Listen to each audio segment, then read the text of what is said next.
Tata group ഇന്ത്യയിലെ തന്നെ ഏറ്റവും പ്രധാനപ്പെട്ട ഒരു വ്യവസായ ഗ്രൂപ്പാണ്. ശ്രീ രത്തൻ ടാറ്റ അതിൻ്റെ സാരഥിയായിട്ട് വളരെ കാലം സേവനമനുഷ്ഠിച്ചു. അദ്ദേഹം മരിച്ചിട്ട് ഇപ്പോൾ 1 വർഷവും ചില ദിവസങ്ങളുമായി. അദ്ദേഹത്തിൻ്റെ മരണത്തിന് ശേഷം ടാറ്റ ട്രസ്റ്റിനകത്ത് പല ഡെവലപ്മെൻറ്റുകളുണ്ടായി, പല ഭിന്നതകളുണ്ടായി.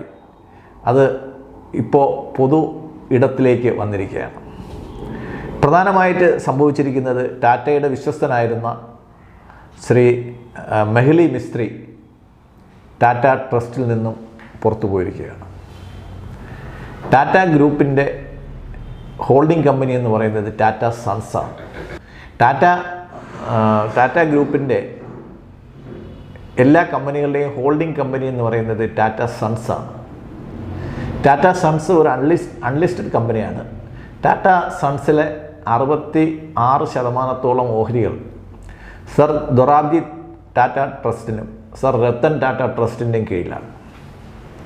ഈ ട്രസ്റ്റുകളിൽ നിന്നാണ് ശ്രീ മെഹ്ലി മിസ്ത്രി പുറത്തു പോയിരിക്കുന്നത്. ഇപ്പോൾ ടാറ്റയുടെ ഈ ഗ്രൂപ്പിലുണ്ടായ ഈ ചലനം ഇന്ന് ഇന്ത്യയിലെ സ്റ്റോക്ക് എക്സ്ചേഞ്ചുകളിൽ വളരെ വലിയ പ്രത്യാഘാതമാണ് ഉണ്ടാക്കിയിരിക്കുന്നത്. ടാറ്റയുടെ ഷെയറുകളെല്ലാം വളരെ നല്ല രീതിയിൽ 2%, 3% പെട്ടെന്ന് കയറുകയുണ്ടായി. അപ്പോൾ ടാറ്റ ഗ്രൂപ്പിനെ സംബന്ധിച്ചിടത്തോളം അനഭിമതരായവർ, ഇംഗ്ലീഷിൽ പേഴ്സണ നോൺ ഗ്രാറ്റ എന്ന് പറയും, അനഭിമതരായവർ പുറത്തു പോയതിൻ്റെ സന്തോഷമാണ് ഷെയർ ഹോൾഡേഴ്സ് കാണിക്കുന്നത്. രത്തൻ ടാറ്റയുടെ അർദ്ധ സഹോദരനായ നോയൽ ടാറ്റ, TVSൻ്റെ സാരഥി വേണു ശ്രീനിവാസൻ തുടങ്ങിയവരടങ്ങിയ ഒരു ഗ്രൂപ്പാണ് ടാറ്റ ട്രസ്റ്റുകളുടെ നേതൃഭാഗത്ത് ഇപ്പോൾ ഉള്ളത്. ശ്രീ മെഹ്ലി മിസ്ത്രി എന്ന് പറയുന്നത് നേരത്തെ രത്തൻ ടാറ്റയുമായിട്ട് പിണങ്ങി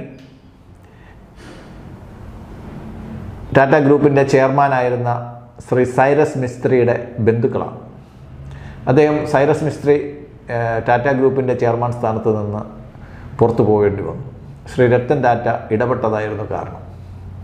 ഇപ്പോൾ ടാറ്റ ഗ്രൂപ്പിലെ ഒരു വലിയ അഴിച്ചുപണിയും മാനേജ്മെൻറ്റ് തലത്തിൽ പ്രധാനപ്പെട്ട ചേഞ്ചുകളും ഉടനെ ഉണ്ടാവും എന്നുള്ള ഒരു പ്രതീക്ഷയിലാണ് ഷെയർ മാർക്കറ്റിലുണ്ടായ ഈ വ്യതിയാനത്തെ നമ്മൾ വിലയിരുത്തുക.